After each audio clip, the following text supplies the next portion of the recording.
Hello everyone, I'm Heather. I'm on my lunch break and I'm bored and I think we should talk books. Okay, I got 45 minutes, which is more than enough time.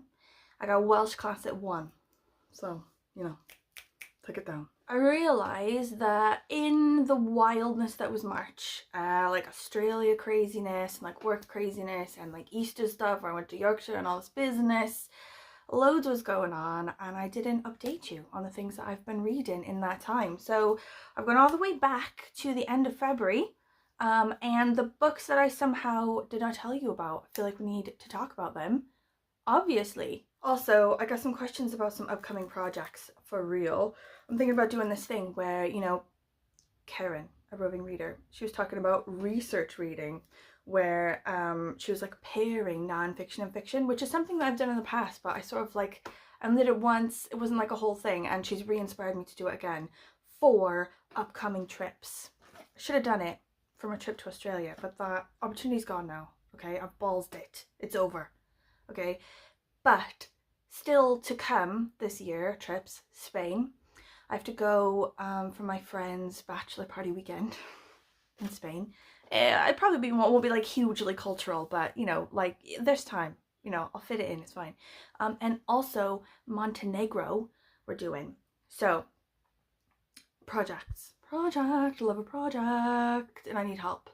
Thoughts. My lunch items for today are pretty random, to be honest. I couldn't find anything like whole and normal in the fridge. Normally I just steal whatever it is that my husband was going to eat for lunch before he gets to it, but I think something's happened there. There was nothing in there that I could find. So I've had to make like a girl dinner, girl lunch, or like a picky tea where you just acquire bits, okay? So we've got the end of the sourdough loaf, okay, with a bit of hummus. I love this hummus. Do you like, I don't know what your favorite hummus is, but this is mine now. Bit of avo that's going off. It's not off, it's just going off, okay? It's at that dangerous time.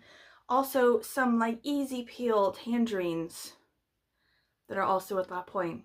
Are they off? We'll see now. It's like a surprise. Also some peanuts that I'm pretty sure we stole from my mother-in-law in Yorkshire. I don't remember buying these. Also some cranberries that I think actually my husband uses for his cereal in the morning. As long as I don't eat all of these, I feel like I'll be fine. And just some squash. Normal squash. Oh.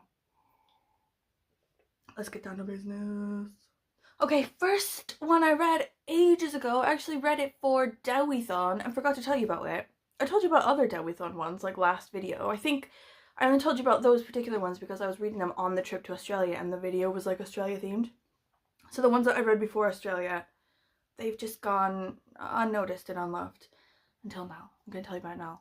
The Bone Houses by Emily Lloyd-Jones. I read another one by Emily Lloyd-Jones ages ago. I think it was maybe in Dowithon last year. And it was good. And I think the two books are related. Like, they didn't have the same characters or like continuation or anything like that. But I think they like take place in the same world or like universe setup, if you know what I mean. It's like a sort of magical like folk tale sort of setup.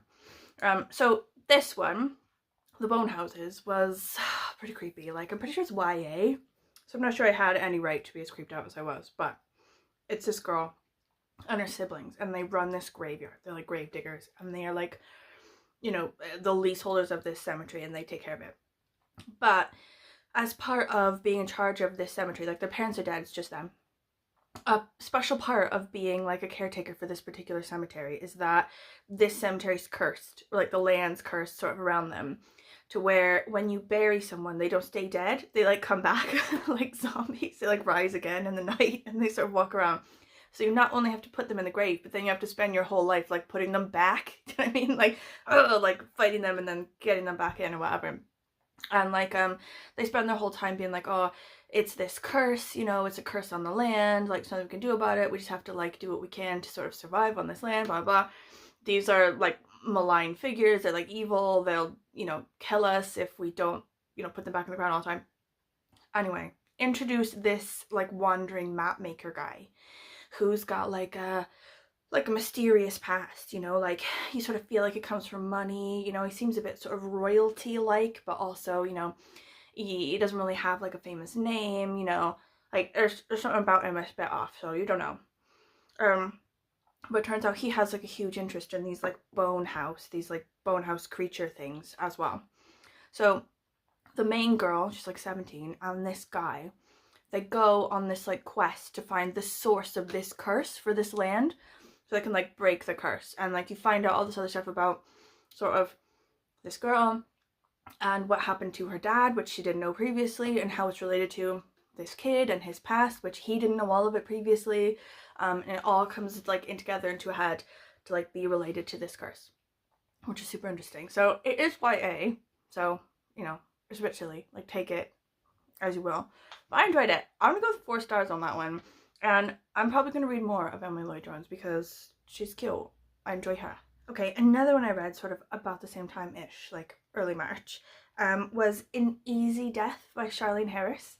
I used to love Charlaine Harris. I loved all of her, like, do you know that show True Blood? Like the books that were related to that one that inspired that, like the Sookie Stackhouse ones with like vampires, and like it takes place in like Louisiana in the South and stuff like that. Ugh. Oh, I don't know about this orange. It's probably fine. Maybe I'll leave it. There's no honor in it. There's no gain. There's no gain in eating bad fruit. Anyway, Charlaine Harris, okay? I read the whole of that Sookie Stackhouse series, like in college or whatever, and that was it. That's the last I read of it. But then someone on Booktube told me that she does another series that I would dig, and this is the first book in that series. It's called An Easy Death, right? And it's well like Stephen King Dark Tower, which I'm also for, okay? It's basically like post-apocalyptic Wild West cowboys with magic. Do you know what I mean? Like the Western genre meets post-apocalypse genre meets fantasy fiction, like that, and I'm here for it. I'm here for it. I loved it, right? So the idea is this girl, she lives in like a version of America that's lost some sort of war and has been divided now amongst different countries, you know, so like Russia owns a bit of it and Mexico owns a bit of it and stuff like that. And loads of it is Wild West now again. Like you can see pieces of civilization everywhere, you know, like there's still pavements in places and like, you know, like electricity poles around and stuff like that. But it's basically become the Wild West again. Like it's, you know, degraded into lawlessness. So our girl, she is a mercenary. She's like a hired guns. People hire her to escort them across these sort of like lawless Wild West places to towns on the other side. And she like protects them and everything and then teaches them about survival. So her first job at the beginning of the book goes bad. It goes south. All of these people who she's been working with her, you know, whole working life, this like company that she works with to escort people, they're all dead. She's the only person who's actually working with the outfit who survives. So she limps home. She's like, I have no way of making money now. Like I've got to be desperate. I've got to take on other jobs, right? And that's when she meets these guys. They're Russian wizards. So like the Russian Empire, whatever. And the pieces of America that are owned by them, they have these like wizard people in them who can do magic, and like they, you know, do apprenticeships that are like really well documented, well recorded and everything, and all the magic is very structured and like passed down, stuff like that. But they need her to help them find this person who's gone missing in America. And they need him because his bloodline is related to so-and-so, you know, the Tsar's bloodline or something, and it might help them deal with some sort of illness that the Tsar has. They're like, we've got to track down this guy and you've got to help us track this down. And she's like, she hates them. She hates these like Russian wizard guys. She always has, you know, she's got like vendetta against them. She hates this, but she's gonna do it anyway, and like it's the job, so she's married to the job, whatever. And then as it goes through, like it's like proper Wild West, but also like, you know, like proper like magicians and shit like that.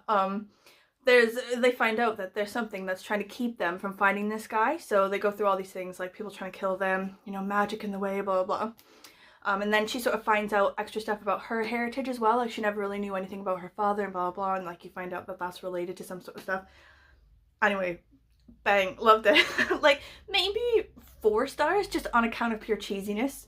But, you know, like I'm not against giving 5 glowing stars to cheesy shit, you know.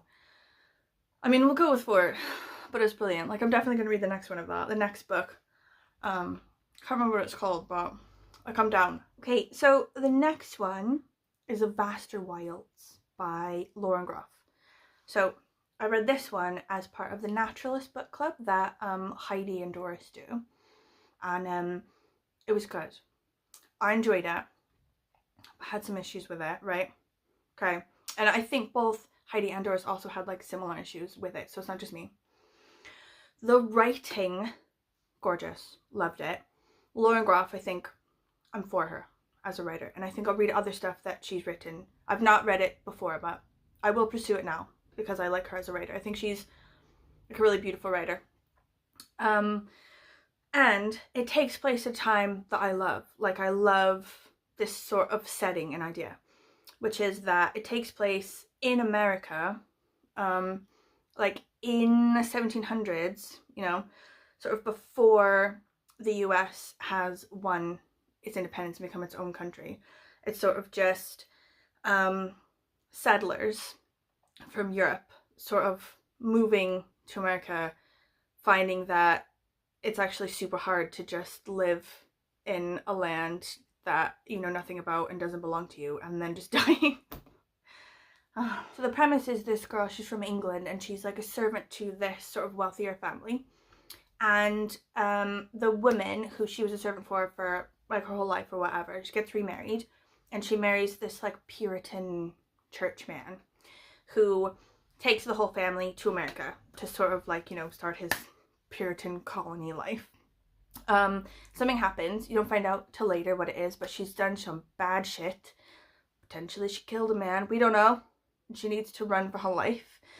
So she just runs out into the winter wilderness in America. Is that my dog? Oh, hold on. Okay, where was I? Oh yeah. So she just runs out into the vast wild wilderness in the dead of winter with no shoes and survives. What? There's loads of things she knew miraculously how to do. You know, like how to find shelter, what food to eat, what food not to eat, how to sort of interact with natives, you know, in a way that isn't going to piss them off. Do you know what I mean? Anyway, while she's sort of like going through and everything, she's also going with this like inner monologue, remembering things from her past, how she got there, you know, thinking about like her faith, like she's like deeply Christian. But she's also thinking about how it fits in with this like new world and these new people that she's encountering and everything, and how it doesn't really jive with everything she's been told, you know, and maybe what she's been told isn't all the way right, you know, like not everyone can know everything, so why do we pretend like we do? Like that sort of thing. And then I was enjoying that. I was really enjoying like the writing and sort of like her inner monologue and everything like that. But then the ending sort of just came upon me, screamed into my face. Like she'd run out of paper and sort of had to make do. You know what I mean? Like it fell really flat at the end. So I went with 3 stars on that one, but I didn't hate it. I did really enjoy it. I did really enjoy the writing, and also like the setup and everything, and a lot of like the inner monologue stuff. But the plot holes in the ending, I think, let it down. Anyway, the next Book Naturalist book club pick for this month, for April, is part of Aussie April, which I'm for because I've just got back from there. Is Understory by Inga Simpson, something like that. And I'm pretty excited about that one. I'll read that one this month. I think she's sort of living in Australia, wherever, in Brisbane, and then she moves into the woods or into like a rural bit to escape something, and then tells the rest of the story through trees, different kinds of trees and the changing of trees and blah blah. Don't know. Okay, the last one I finished is Starling House by Alix E. Harrow. And this one I think might be YA as well. I'm not sure. I can't remember. But it's basically about a cursed land and a haunted house. But not in a super scary way. It was sort of quite mild, which makes me think that it's YA. The house is like sentient as well and like cutesy, you know, like it looks out for its people and it like smiles at them, you know, stuff like that. So it can't be proper horror. It's not possible. But basically our premise is there's this girl, her mother and her brother and her used to sort of like have no home really. They were sort of wanderers. They lived in their car, they lived in motels, blah blah blah. Like their mother was clearly running from something. She taught them how to lie and steal to get through in life. And then she died in a car accident, or like a weird incident which our main girl is like haunted by. She like remembers some things happening with like creatures and people and blah blah blah at the time of this crash. But then people are telling her, no, that's not true, you're in shock, blah blah, and her mind is like blurry with details. She is 10 years older than her brother, so when her mother dies, she just takes on her brother and his life. She basically becomes his mother and he becomes her whole priority in life. Like she doesn't care anything. She gives up on all her own personal priorities and everything to devote her whole life and all of her energy to him and to get him a sort of better life than the one that their mother was providing for them. And she has these dreams a lot now, like nightmares about this house down the road. So they're living in this motel for free because their mother lost a bet to the person who owns the motel. And she has these like nightmares about this house down the road called Starling House. And it's been there for over 100 years, you know, and it has this like cursed backstory. Like this woman, the woman who built it was married to these like rich coal mine owner people. And they treated her badly, so she killed them. And then she took their land and built this house on it or whatever. And there's also like all of these like cursed stories about like creatures on the land, you know, like hell creatures and like, you know, ghosts and demons and stuff like that. But everyone's like, oh, of course it's not real. It's not real, but like they believe it basically, but they don't want to say. And she somehow finds a way to work in the house for this guy who's like the last heir for the house. And he like sort of like takes a liking to her, he lets her in, she becomes the cleaning lady for this house. And then you start to sort of like learn about the curse. You learn about her connection to the curse, her mother's connection to the curse. Also you learn more about this guy who's like the last heir to the house and what it is that he has to do to maintain his like heirship for the house. Like it's not just about owning the house, it's also about like, you know, being like a bit of a badass. Like I'm not gonna be weird about it, but I felt like it was quite cute. This one, actually now I think of it, was actually quite cheesy as well, but I still liked it. Another glowing 4 stars, okay? Like I'm in a weird era. I'm in a weird mindset now, I think, where I'm having a really hard time taking serious things seriously. Do you know what I mean? Like, I can't, it's hard to describe. Like, things that are serious and take it itself seriously because it's serious, I can't cope with it. I can't take it in. I can't just, like, I need things that are cheesy and ridiculous. In my life at this moment, I'm in my cheesy and ridiculous era. And I'm fine with it, you know, like, bring it on. I've been in super serious eras before, and they're exhausting, okay? Maybe that's the problem. I no longer have the emotional energy for dealing with serious things. So, all these books, they're all cheesy, all of them, except for Vaster Wilds. And the one I'm reading at the minute, I'll tell you now what it is. It is not cheesy, and I'm enjoying it, but not as much as I was enjoying the cheesy ones. I will be completely honest with you about that. So the one I'm on at the minute is I Have Some Questions for You by Rebecca Makkai. There's like a crime thriller type thing where they're trying to, you know, uncover who did like a cold case murder. And this one is not cheesy, okay? And I think for me to fully enjoy a book at this time in my life, it needs to be cheesy, but I am still really enjoying it. The idea is it's this woman who went to this boarding school when she was in school, when she was like a teenager. And at the time that she was there, her roommate was murdered. And one of the teachers, like the only black teacher or whatever that was there, was convicted of that murder, and he's been in prison ever since. And then something else happened that year. Like 2 other people died or killed themselves or whatever. You don't know. Like we're still finding out. I'm only about halfway through it. So she's been thinking about this. She's been like, is that the right person?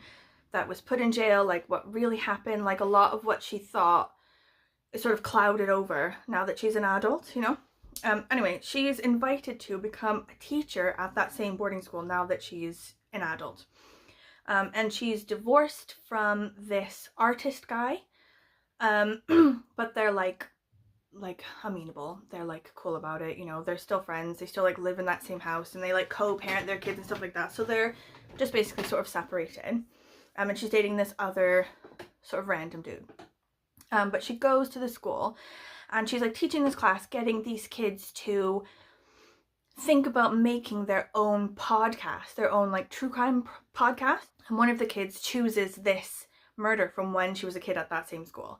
And she's convinced, the student is convinced, that they put the wrong guy in prison.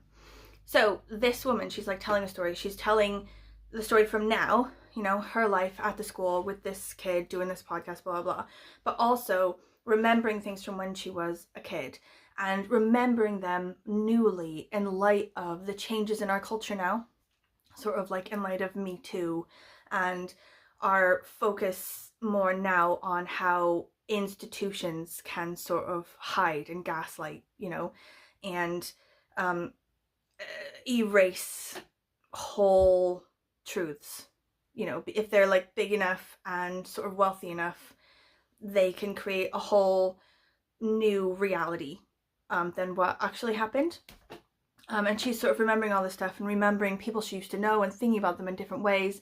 But also while this is happening, something happens to the ex-husband as well. He's like cancelled or whatever. He is like accused of like mistreating a younger student, a much younger woman who he was dating.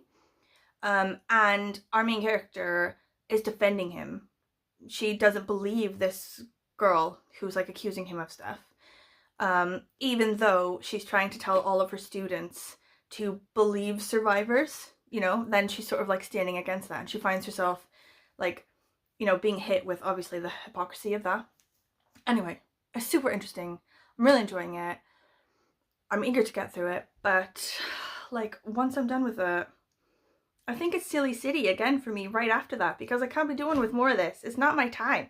Okay, this isn't matching my vibe. So once I finish that one, obviously I have to read Understory because it's Aussie April. Also I was thinking about reading Boy Swallows Universe by Trent Dalton, which I got in Australia, which is quite chunker.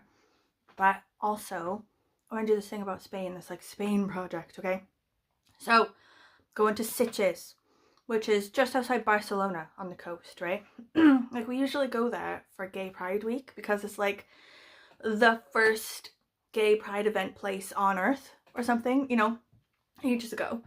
And we're not going to go for Gay Pride this year, but our friend who always manages to miss Gay Pride Week when we go, but desperately wants to go, we're just going to go for his bachelor party instead.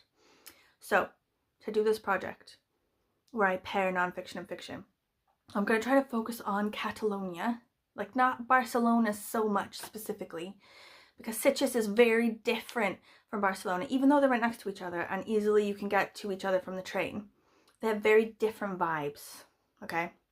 So I want it more like Catalonia, maybe like beach culture type based. Do you have thoughts? These are ones I'm thinking at the minute, okay? Homage to Catalonia by George Orwell. Okay, bit of a classic, right? Cathedral of the Sea by Falcones.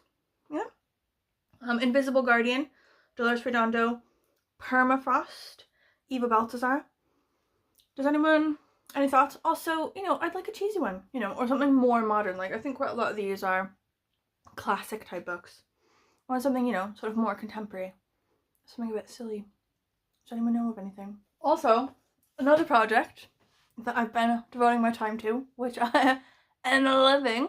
Okay, update on the Tears Zine project, okay? On the Tears journaling project.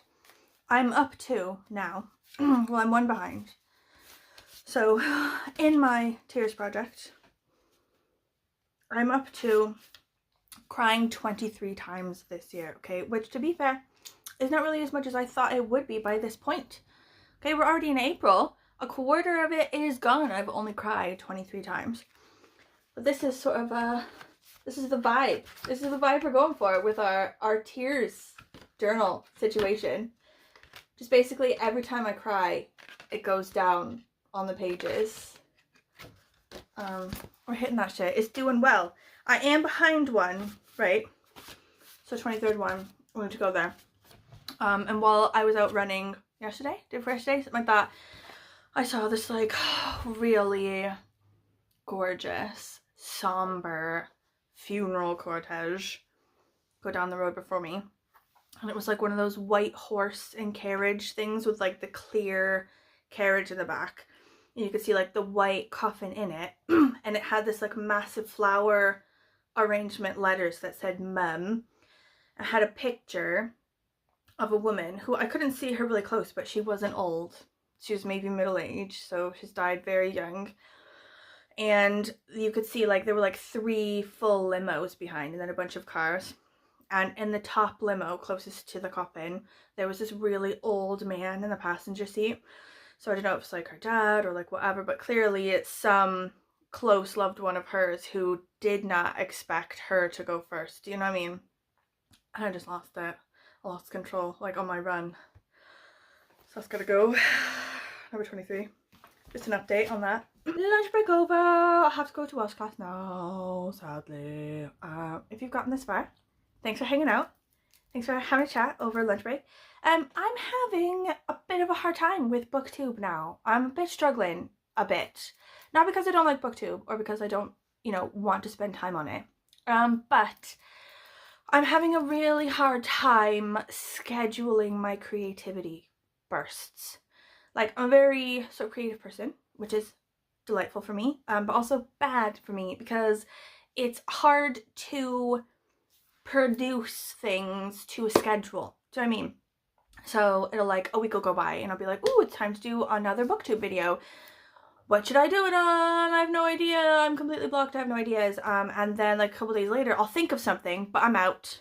You know, I'm out like in the bar or whatever, and it's like midnight. And by the time I've gotten home, I've forgotten it. Do you know what I mean? So I like just basically spend a lot of time waiting for bursts of idea and creativity and everything.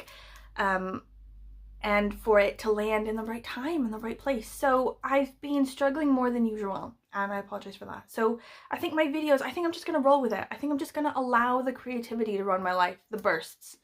I'm just gonna ride them when they're here and then not like try to feel too bad about when they're not here. Do you know what I mean? Like I don't want to force stuff because then all my videos turn out really crap. Like you can like, I feel like, I don't know about you, but I can definitely tell like a video I've done that I've forced into that spot without any like actual burst of creativity, and like they're just dead. They're just dead inside. They're hard to watch. It's like black and white and sadness in a video. So I think I'm just gonna try to be cool about it and just have a video whenever it strikes me to have a video. And I hope that's cool with y'all because I love y'all and I feel like I want to hang out more, but also less scheduled, like. Okay, if you've watched this far, thank you. Thank you, thank you, thank you, thank you. Thanks for hanging out. If you have any questions, comments, concerns, please let me know in the comments below. You know me, I'm a comment section hoe. I love a comment section and a comment chat. Especially if you have any ideas for my Catalan book project. I need help. Okay. Thank you for watching. I will see you hopefully soon. Hopefully sometime in the next 2 weeks. That's going to be my vague scheduling plan. That's the window I want to inhabit with another video. Okay.